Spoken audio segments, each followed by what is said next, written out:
Hello and welcome to Coffee and Conversation. And also welcome to my guests who are here from my other group, Mystery, Mystics, and Metaphysics. We did this topic a week or so ago with Mystery, Mystics, and Metaphysics, but we did it on the spur of the moment, so it was short and sweet. Today we're going to discuss it a little bit deeper. This is the first half. The second half is the discussion, which unless you're here personally, you are not privy to, but it gives you an idea of what our meetups are like. I'm Geralyn St. Joseph. This is Coffee and Conversation. Today we're talking about fear and how to use fear to help with your growth. So it helps you with your, excuse me. You can empower yourself through your fear. Somebody does not want me to talk. And it's also very useful to look at your triggers in order to figure out where you have wounds that need to be healed. So the first thing we're going to talk about is, what is fear? Fear is often a knee-jerk reaction. It's often something that happens all of a sudden. You'll just feel it in your body. There's a sense of anxiety. There's a sense of impending doom, possibly, or just a fear of getting hurt. What happens when we feel fear is our body goes into overdrive.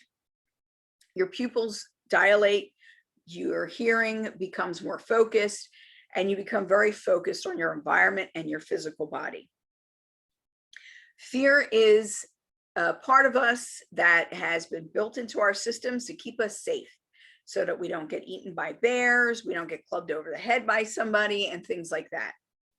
The problem with today's society is a lot of the things that trigger our fear now are not necessarily dangerous things, or things that have physical danger involved, which is what fear was evolved to keep us from, physical danger. Because in today's society, there's so many other things that we are concerned about. Our body almost overreacts to it. So things like public speaking, making a commitment, intimacy, all these things can generate fear in us. And then fear, we react one of a number of ways, which is you flee, you run away, you get away as fast as you can, you escape. You freeze, you stay still, so that whatever is trying to attack you leaves you alone, because either you're playing dead or it doesn't see you anymore.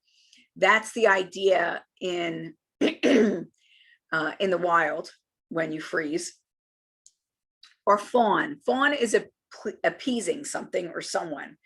So if you're being attacked by a dog, say, and you have a piece of meat in your pocket, you would throw him the piece of meat to appease him so that he doesn't eat you.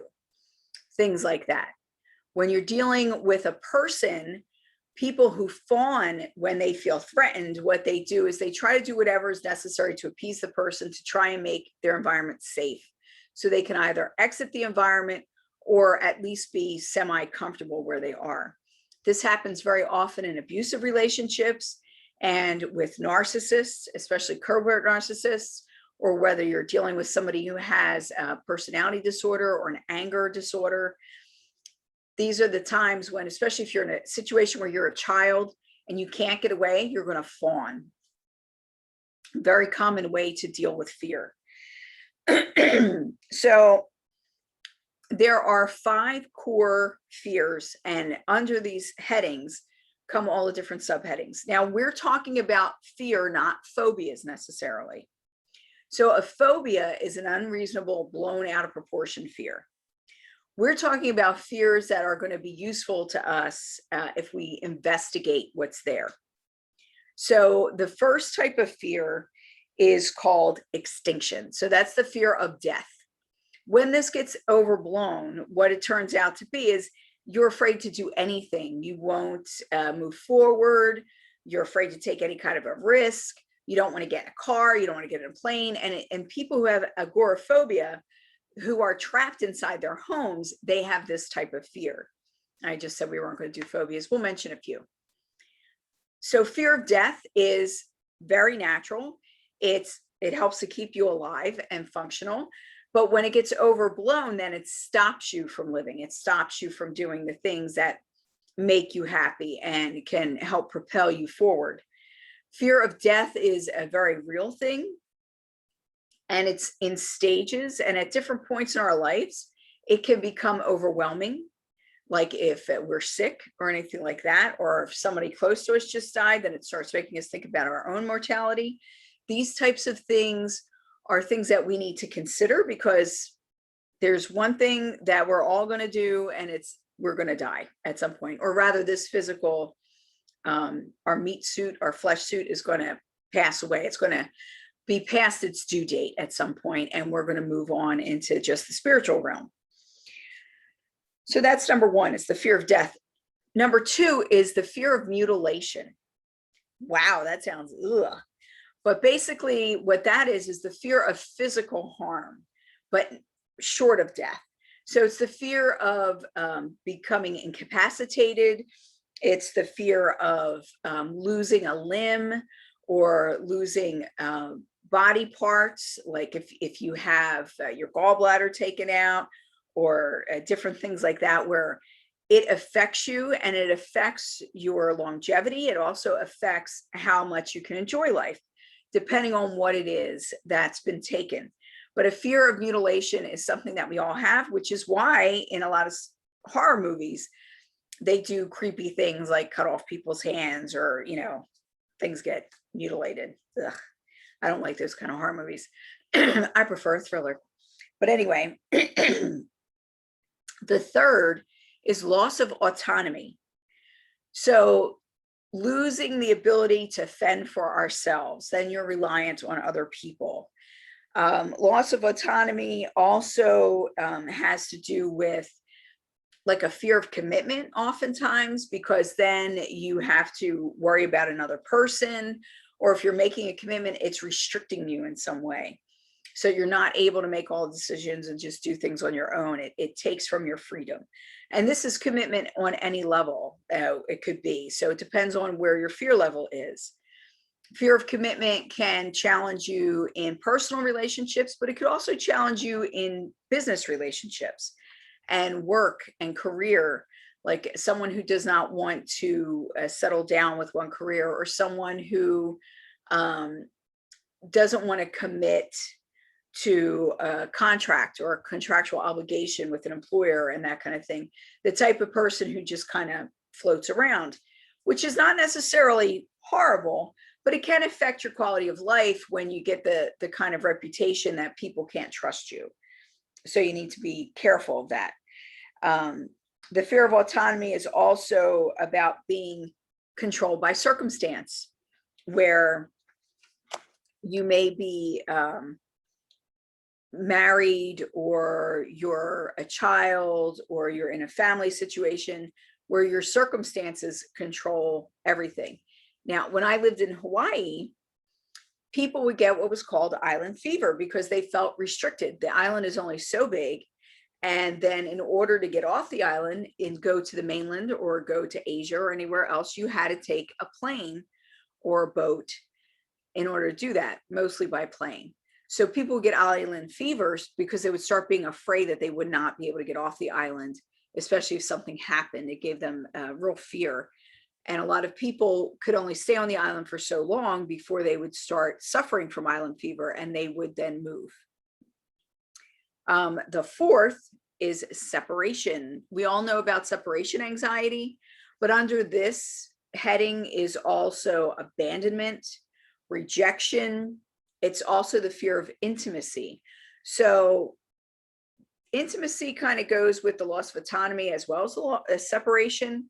The reason why I put it under separation is because people are afraid if they get too close to someone and they're too enmeshed in their other, that they then will not be able to function if the other decides that you're not good enough and kicks you out. So then once you get pulled away from one another, for whatever reason, the significant other dies, there's a divorce, there's a falling out of some kind, then the intimacy doesn't work. So they have this fear in the back of their mind as they begin relationships. So they never allow themselves to get too close. They never allow themselves to be fully seen. And when you do that and you're in an intimate relationship, even a friendship, I would say, oftentimes the other person begins to feel that, and they feel like they're giving more than the person who is more closed up. And eventually that will wear away at the trust, because when someone feels like you're hiding something and they're trying to be authentic with you and they're sharing with you and you're not sharing back, or you're not opening yourself to them also, then there's a sense of distrust that begins to happen. It's just the way things work.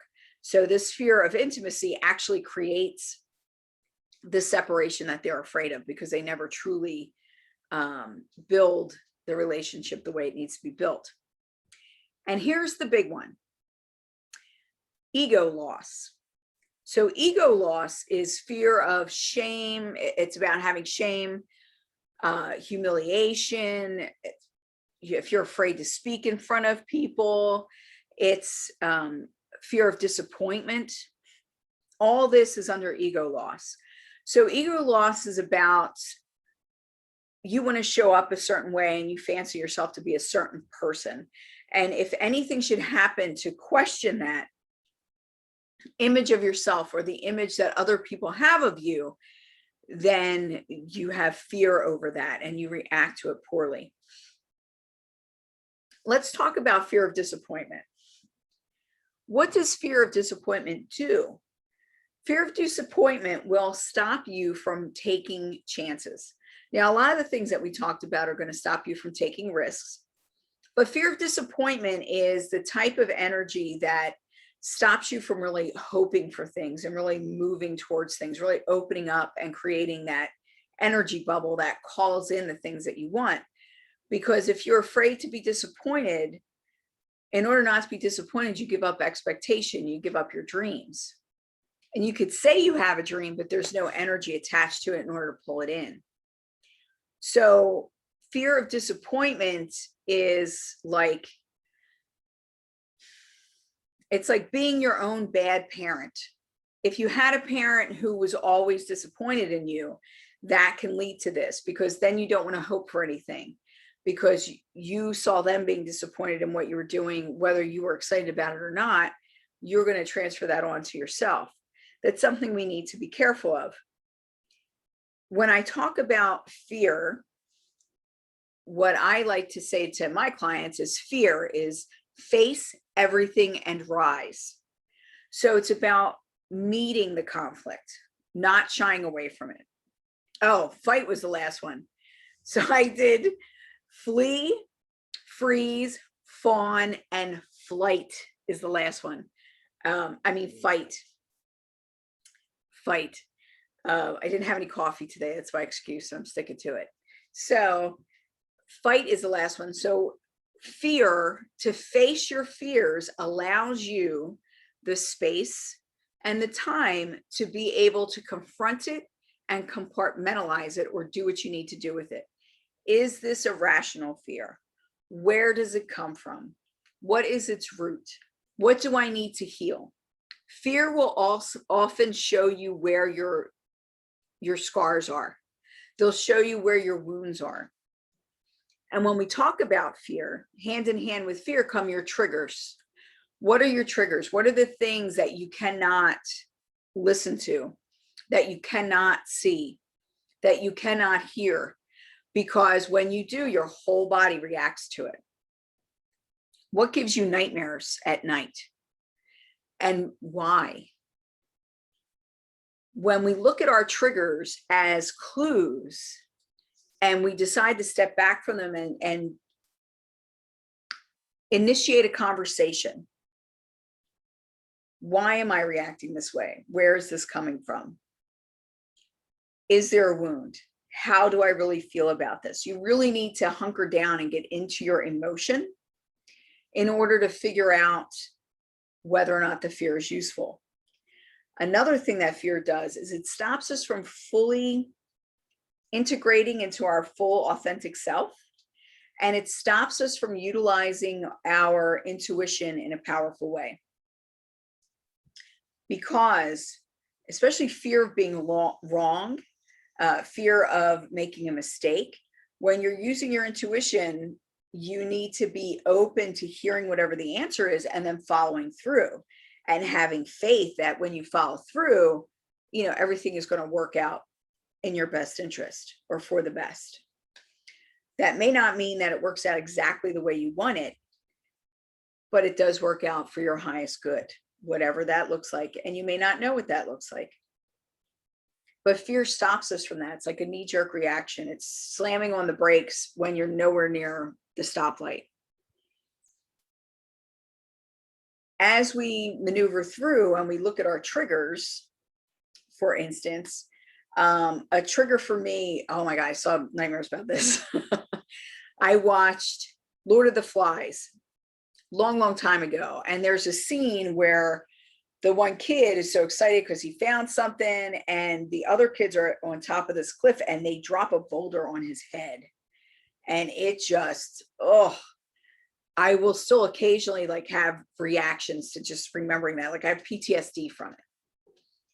So you would say, well, that's that would be very bad if that happened. It's fine that you have fear of that. However, my reaction was over and above anybody else watching the movie. Why? Where did that come from? Why does that so resonate with me? When I look at that,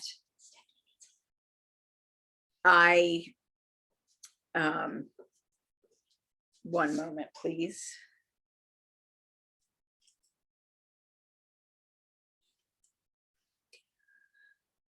So looking at our fears in this way and figuring out where they're coming from is helpful. I had given the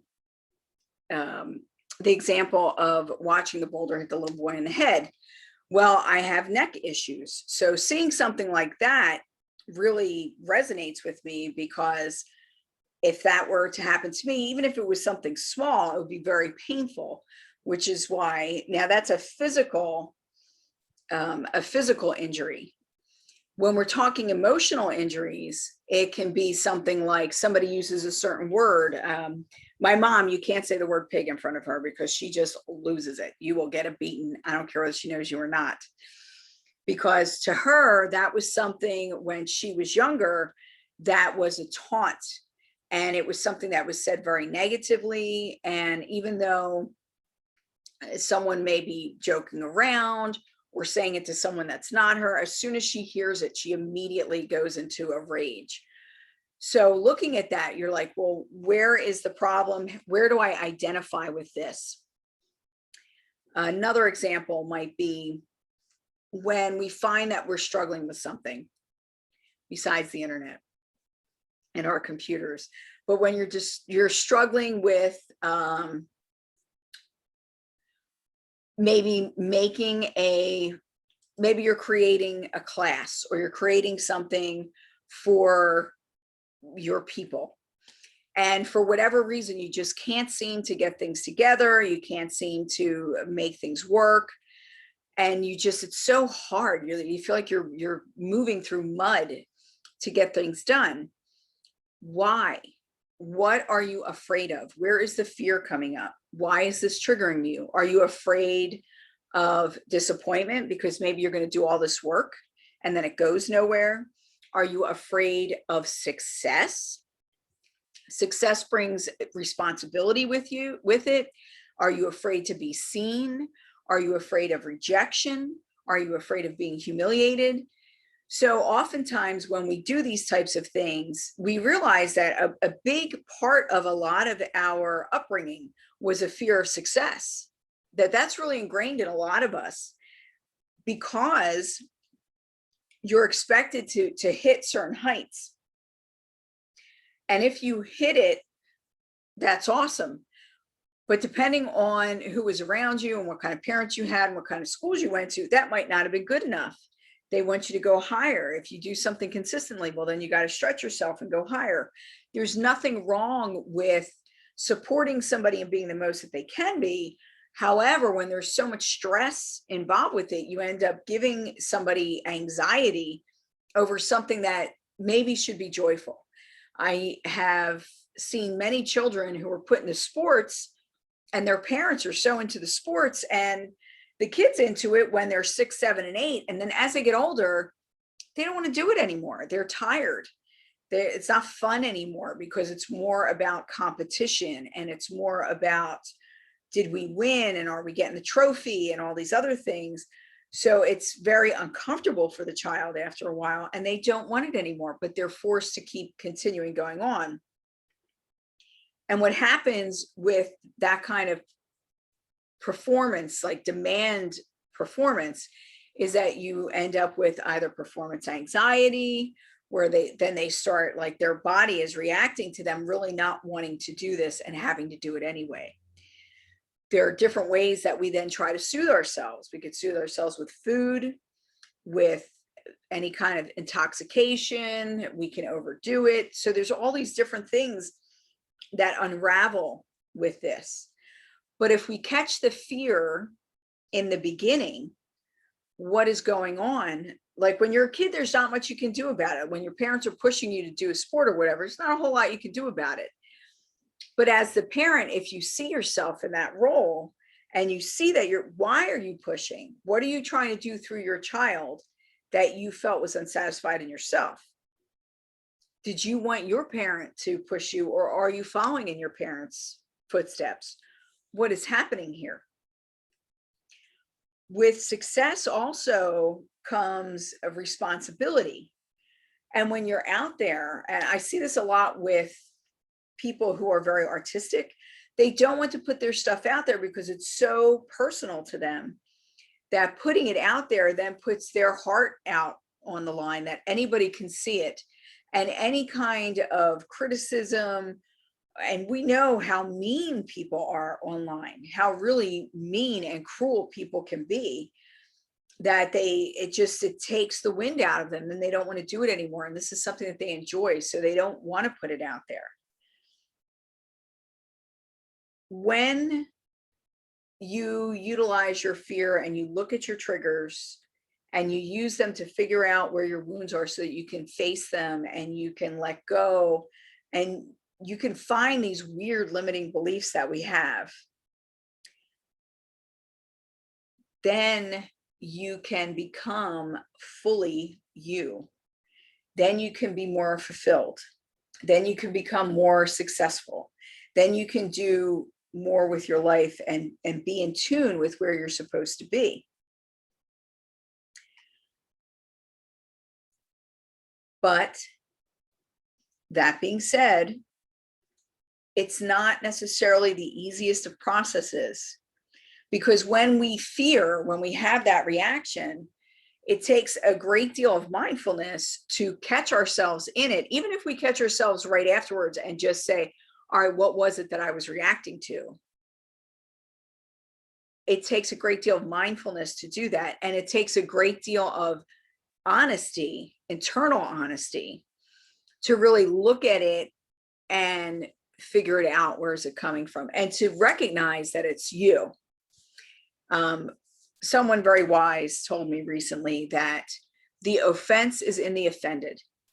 So people who like get offended by everything, that's their knee-jerk reaction. That's their wound, that maybe you're hitting it, but it doesn't mean you meant to hit it or anybody meant to hit it. It's just they're not taking responsibility for their wound. Is that across the board? I can think of maybe a couple of instances where it would not be. But if you're offended by someone or something that somebody says, look at it. What about it made you back up? And the other thing is, even if somebody's trying to offend you, you don't have to accept that. You don't have to take that on. I'll tell you a funny story. I was working in York, Pennsylvania, many, many moons ago. I was a movie theater manager, and I had these two boys come in. Now, I'm not a big girl, And both these boys were bigger than me. They were probably 17, 18. I was probably like 24 or so at the time. And they wanted to come into my theater and they wanted to bring in food. And I was a second run movie theater. The only place we made money was on the food.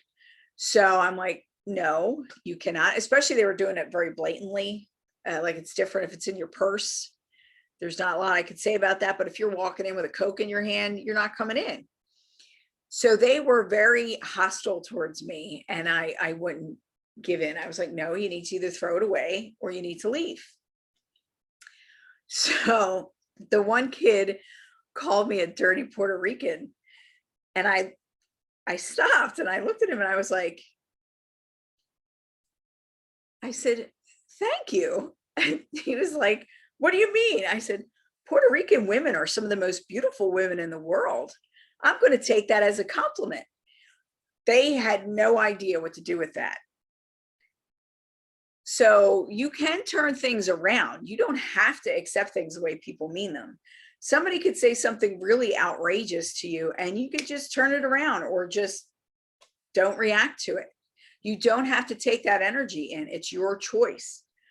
But in order to be able to make those choices, you need to be very aware of where you're at, how you're feeling, and who you are. You have to be very centered and authentic.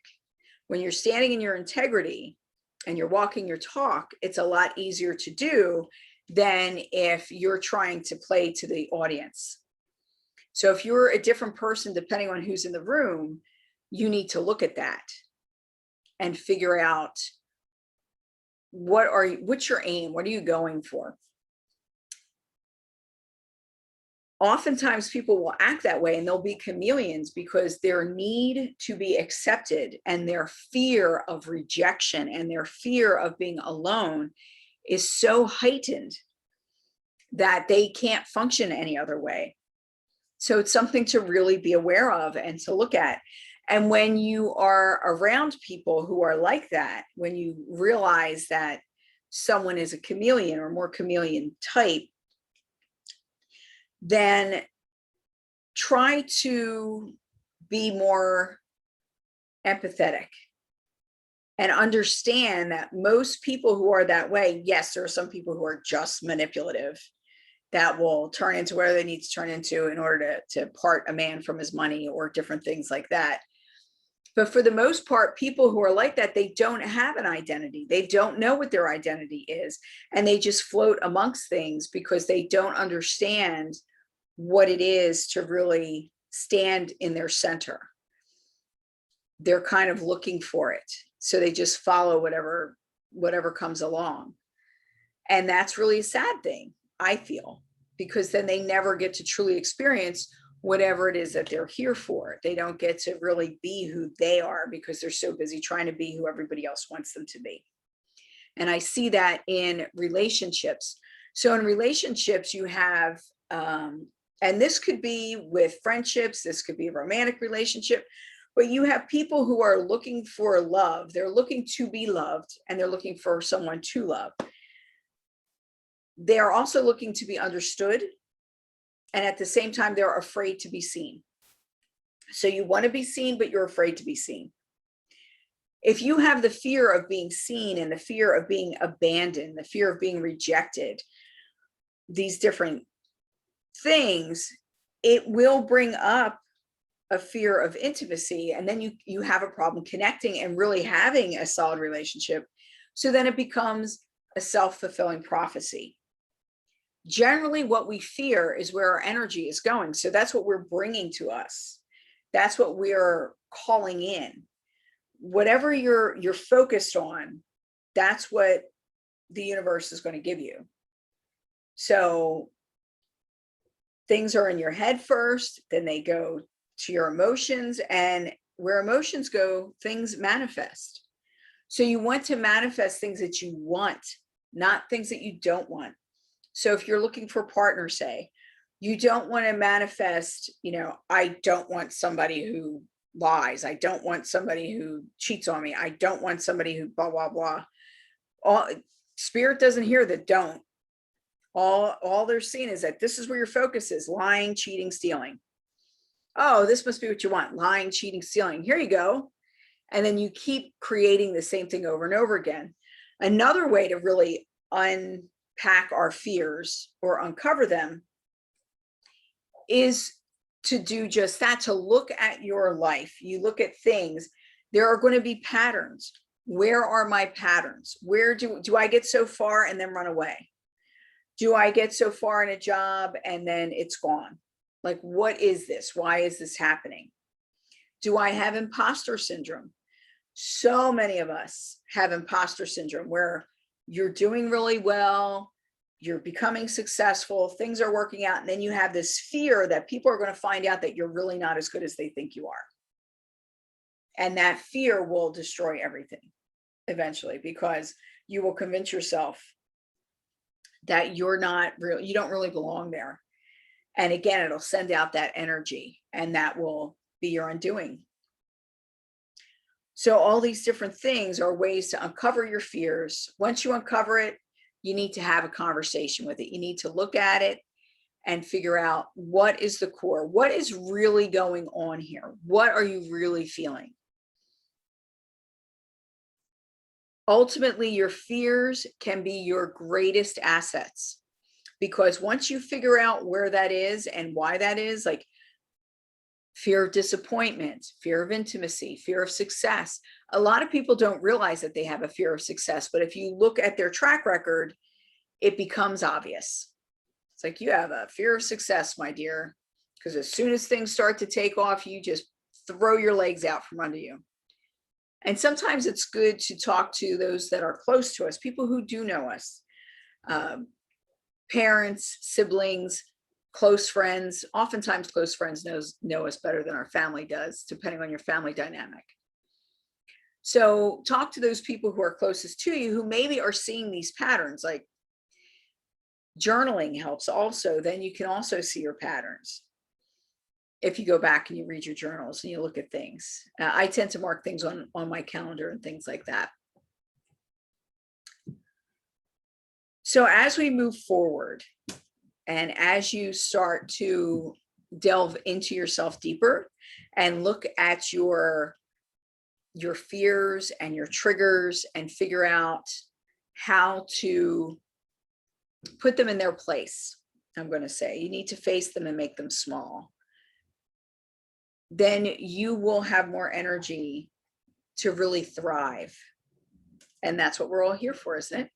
To thrive. And it's possible. So later on, we might do a little journey to face our fear. This is Geralyn St. Joseph. This is Coffee and Conversation with Mystery, Mystics, and Metaphysics. And you can reach me on my website at GeralynStJoseph.com. Thank you.